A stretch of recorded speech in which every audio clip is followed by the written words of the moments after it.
First of all, I just want to say, look, very grateful for what we received yesterday, for being recognised.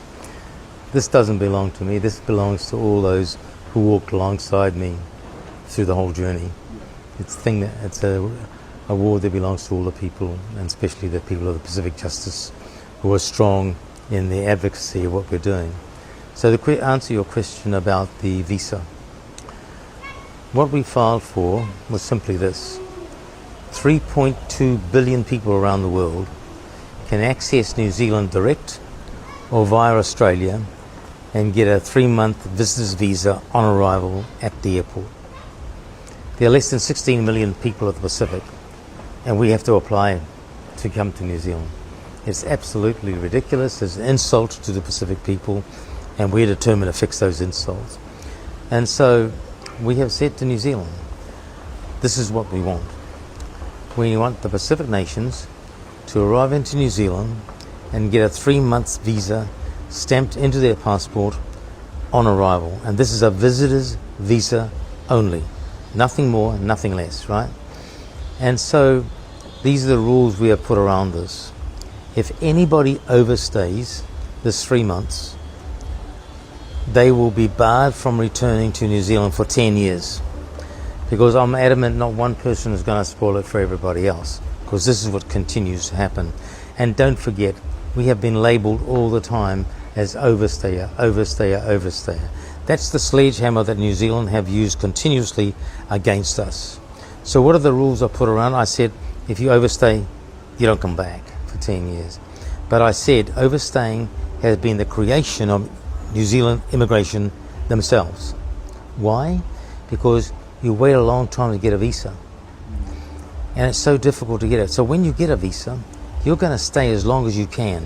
Why? Because there's no guarantee you can come back tomorrow. There is the creation of overstaying for everybody. And what we advocate is this. If a person comes and gets a 3-month visa stamped in the passport at the airport as an arrival, a visitor's visa, at the end of that 3-month period, if they leave immediately, they can either go to Fiji, to Australia, or back to Samoa and come back that day or the next day and be issued another 3-month visa immediately, no questions asked. On that basis, why should you overstay? Why should anybody overstay? And I said, the New Zealand immigration have been the creator of a lot of the problems that we face in New Zealand. And the biggest problem that I come up with is simply this. It is not the person that's travelling who is the problem. The problem, very simple, is the aingas in New Zealand, too much whia poko, we'll fix it, and then the person becomes an overstay. And so one of the things we've advocated is this. We don't blame the people who overstay, we blame the New Zealand immigration again. Because about 30 years ago, they had said, we will establish registered immigration consultants to handle this. Yes. They never policed that because other people are putting these applications. And as you all know, that people have paid people money and they trusted them to do the applications. No process was undertaken, and then these people become overstayers, penalised as overstayers.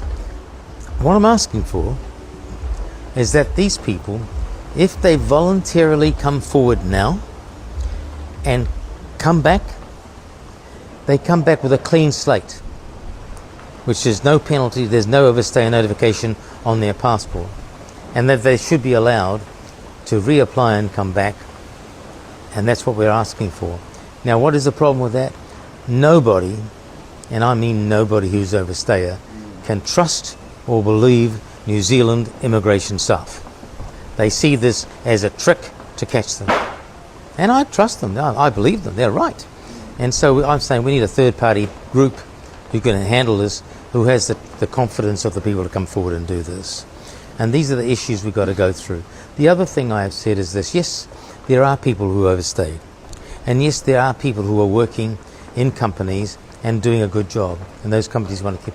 We should allow those people to voluntarily come back and immediately apply for a visa to go to New Zealand and live and work, and they should be given that. Because they should be given that to fill all the numbers of the quota that have never been filled. never been filled. And those companies are going to give them a job to come back to. Now, this is how we overcome problems and help, and instead of the idiotic stuff that continues to go with the New Zealand immigration. So where are we with it now?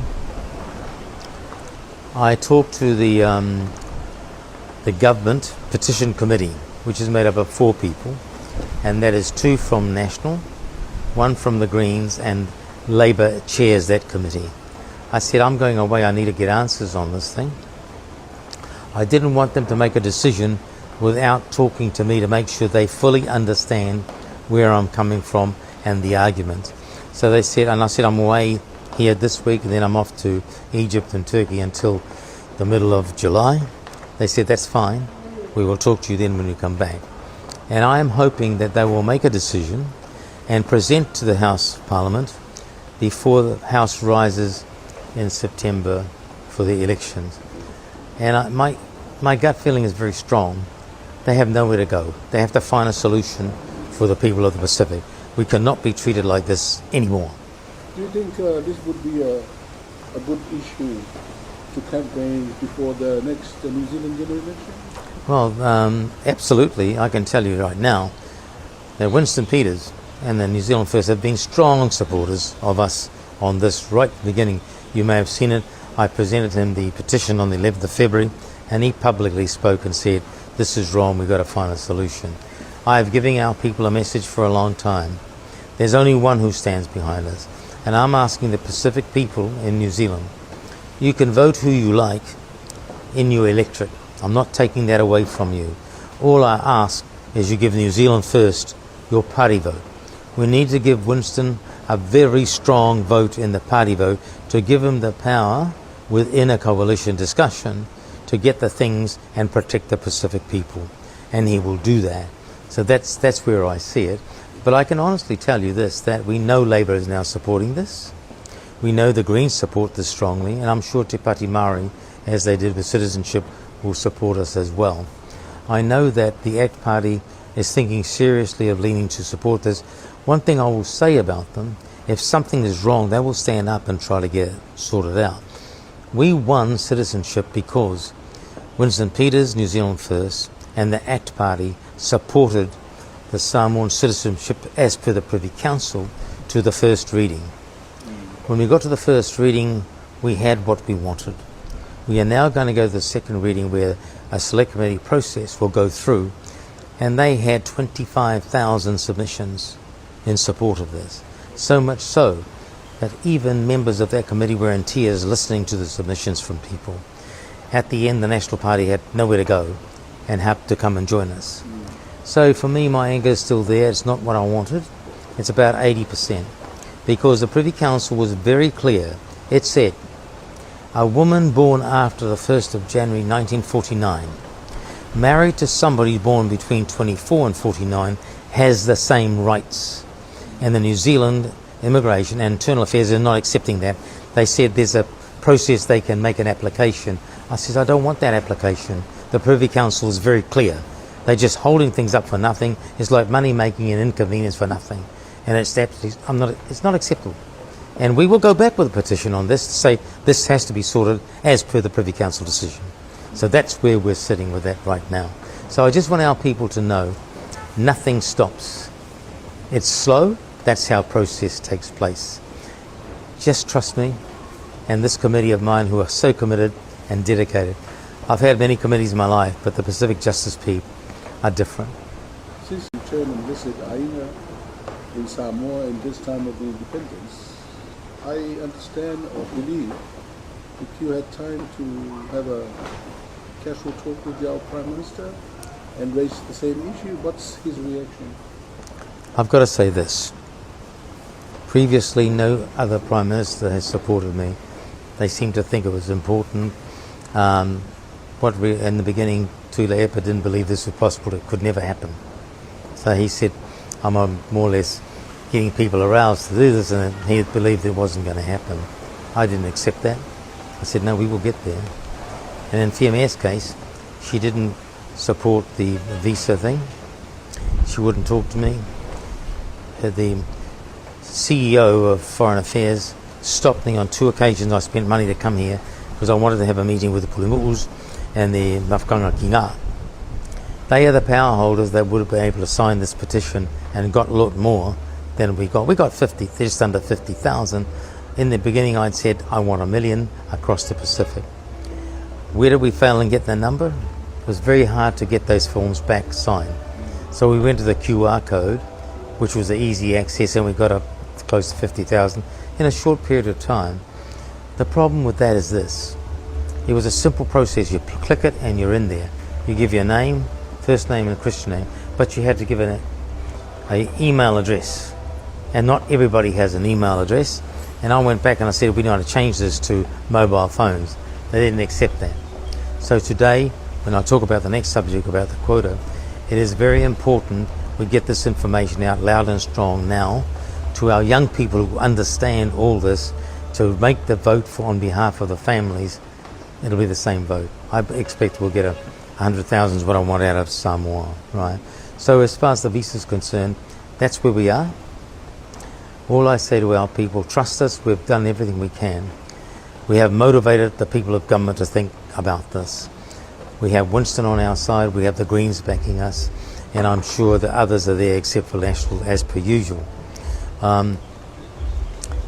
We are hoping that we will get a result before they go to election on that basis. Well, your response to my question, you stop at Finne. What about Lauli right now? Lauli has been the only Prime Minister of Samoa who has taken on board everything I've been trying to do and supported 1,000%. Absolutely. You know, Winston said to me he wanted to back me. He was conscious and concerned that Fiamare was worried about mass migration. And I said to him, this is not mass migration. This is just to sort out the visas on arrival. So when Lauli became the Prime Minister and we met, he supported everything I have said openly and publicly. And when Winston got that, he came immediately on board and said, this is what we're doing. So, you know, Samoa, I just want to say this. We have a Prime Minister right now who understands the needs of the people. And I've been here and I've been astounded as how the independence celebrations have gone, and to see people from all over the world supporting Fast Comp, and to see him take the people under his wings as part of the journey. Because in politics, people forget. The most important thing about politics is people, And tangata whenua in New Zealand have had this right. He tangata, he tangata, he tangata. It is people, it is people. And so for Samoa, I say, we have someone who's going to stand by Pacific justice and what we are trying to do to get results for the benefits of our people. And I really salute him for what he's done. And he will carry us a long way. Come to the quota scheme. Our people who are lucky, you know, in the draw, this is another hardship they face. It's getting the work done. Yeah. How are you going about with approaching this issue right now? First of all, the quota was when it was sorted out, set up to fail. Absolute failure. They gave with one hand and took it back on the other because nothing happened, right?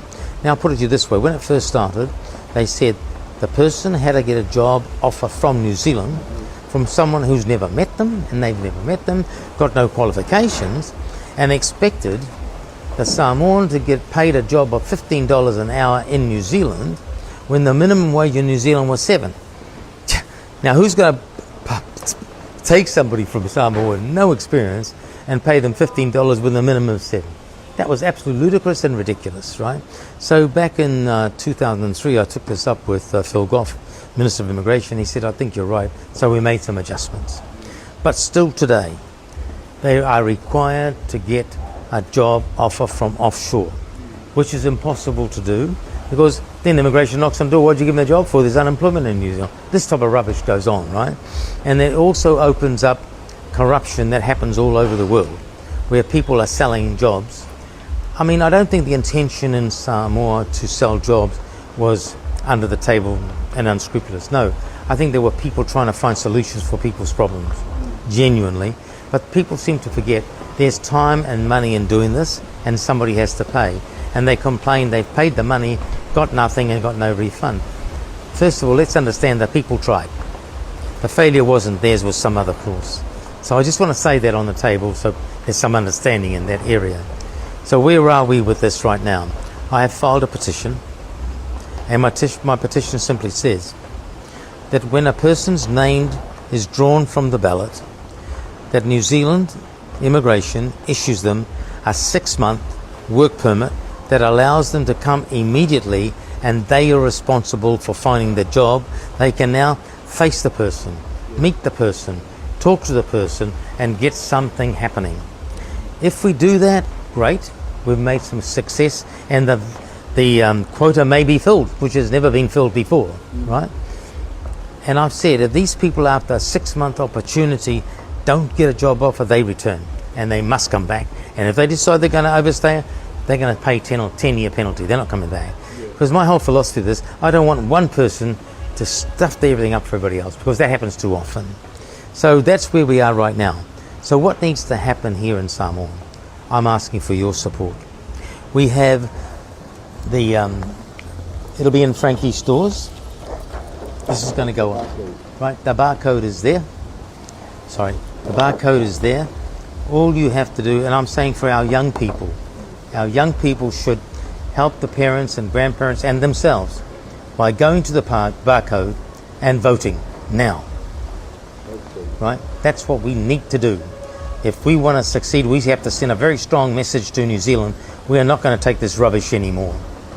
And change has to happen, and happen fast. Right? And so the purpose of this visit and to meet the media was I wanted you to understand this, because let's face it, irrespective of what I do or what my team does, you govern everything. You're the voice of the people. You can lead the people in the right directions. And I'm thankful that May at Frankie's is backing us, and she'll put these up in all her stores to get our message across. I'm hoping our written media will help us by publishing this as well.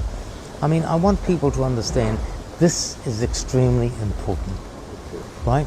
We need to fix it now. And even the young people, they have to realize they themselves will fall into this situation in the future. Yes. When I watched the march past the other day, my heart was pounding, and I say to myself this: there are thousands of children here, and there's a lot more that aren't here. There's some that not going to school. Where is their future?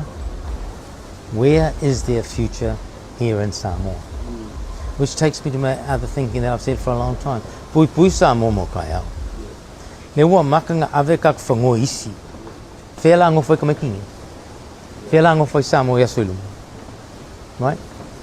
What we should be doing is issuing these people who want to come here and set up in business a 5-year permit that they can renew, which means they are only a visitor working here for a period of time and never will become a citizen and never have the right to buy Samoa's land. We've only got a very small amount of land when you think about it. Where do you think we're going to live tomorrow? Do we really think New Zealand and the rest of the world is going to open the door for us to flow in? I don't think so. We are now seeing a complete change of thinking around the world. Look what Trump's doing in America. He will pay that penalty. With all those South Americans going back, he'll have nobody looking after their farms. And the same will happen with New Zealand if the Filipinos and everybody goes back. New Zealanders don't want to work the farm. So there's so much change. You've seen the change in Australia, where Pauline Hanson's gathering momentum. You've seen it in Europe, in the UK, where Faberge, he's doing the same. There's a change thinking of going around the world. But Samoa is unique. We've fought hard, and I'm glad that Lauli's gone backwards, researched the history. We need to teach our people the history of Samoa and relive it and be thankful. And our young people need to know we are here because Samoans in history made the sacrifice to give us today. That's important. Hello, Dr. Thank you. My plan, I'll never give up on what I'm doing. My team will never give up. And I've said publicly, be careful. When I die, there's a big army following me that's going to give you a harder time than I'm giving you. Are you going to do it one by one? Yeah, this year we're attacking this about the visa and the quota. Next year I want to come back and start reminding Samoa here that the Samoans in New Zealand, in 1999, 1st of October, we got the portability of pension through. That was the first thing that I passed in Parliament, supported by Bill Birch. And I can tell a story about that, where it happened. But they, after living and working in New Zealand for 20 years, they can retire to Samoa and they can get their full pension. There's something in the way which we have to clear up, which I accepted at the time because I wanted it to happen. This ruling that says they have to come back to New Zealand and spend 5 years between age 50 and 65, I think that's a very stupid thing to continue doing. From New Zealand's perspective, they are New Zealanders. When they come home, they can access everything they want from New Zealand. Does New Zealand really want to continue that? No. If they think logically and economically, the best thing is say, you come back, you have your 65th birthday in New Zealand, and you retire and apply for portability of your pension, and it's all over. And that's what we need to do, and we will advocate that next year to get that through right there. And whatever comes up, we will look at. I mean, my agenda is very clear. Whatever has been going on for too long in the treatment of the Pacific people for entering New Zealand to live or to visit has to be changed.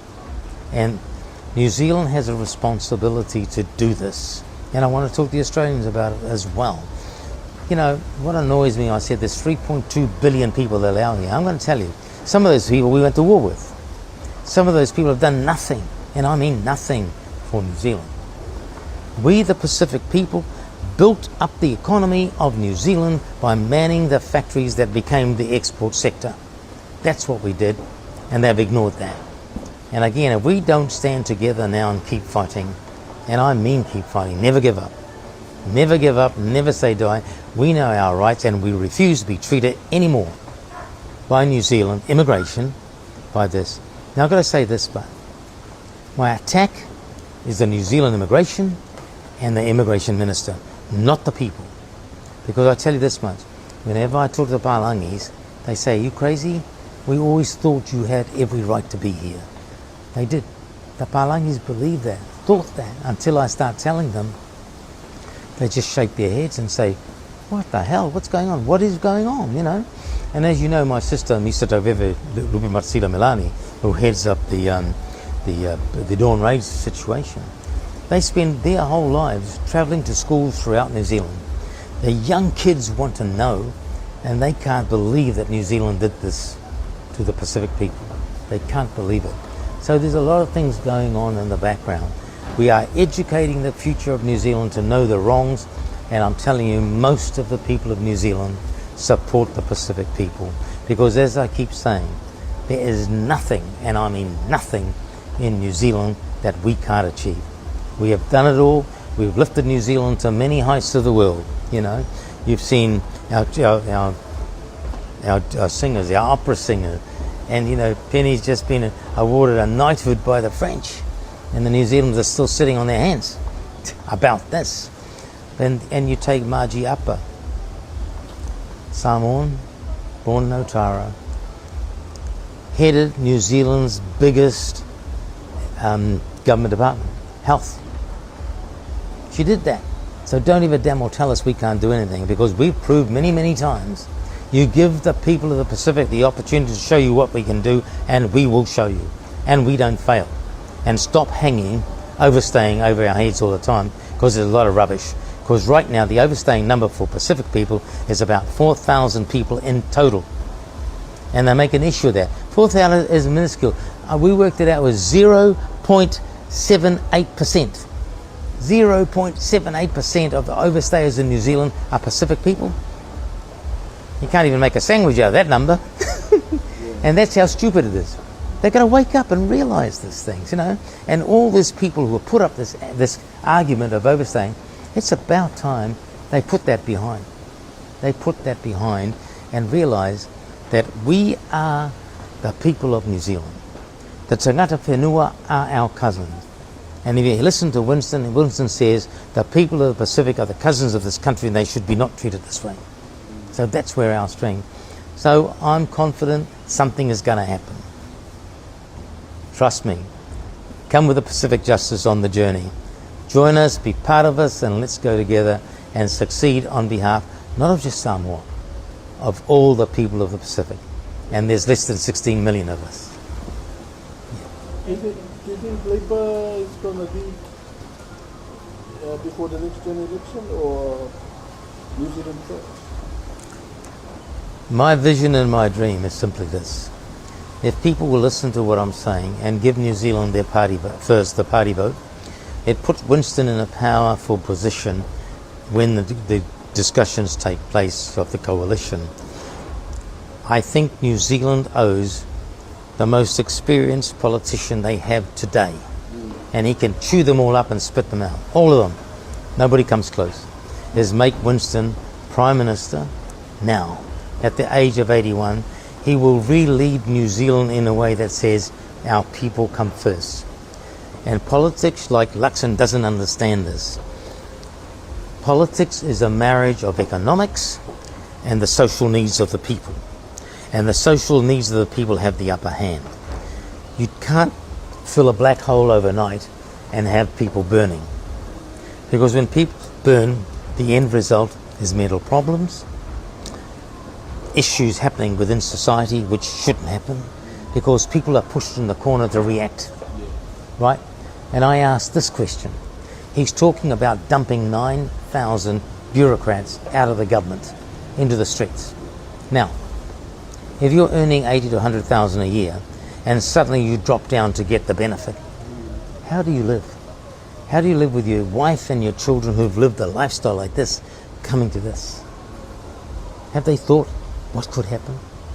And what have they thought the health situation that comes out of this and the mental stress that comes out of this? Have this attitude, I'm all right, Jack, bugger you. And I don't buy that. Watch this space. Winston will ride as the kingmaker again, absolutely. We just want him to be the king. That's where we're coming from. Thank you, Anae.